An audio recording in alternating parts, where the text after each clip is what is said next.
ఒకసారి ఆలోచన చెయ్యి. నీ మేలు కోరి నీ కొరకు ప్రాణాన్ని రక్తాన్ని కార్చటానికి వచ్చిన యేసయ్యనే ప్రార్థన చేస్తుంటే నీకేం మాయ రోగం వచ్చిందిరా? నీకేం మాయ రోగం వచ్చిందే? నువ్వెందుకు ప్రార్థన చేయకున్నాడు?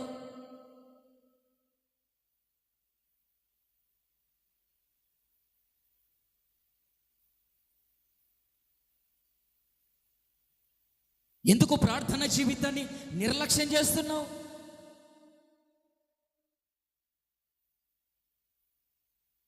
రేపు ఆయన న్యాయపీఠం ఎదుట, ఆయన సింహాసనం ఎదుట ఎవరుంటారని లేఖనం చెప్తుందో తెలుసా?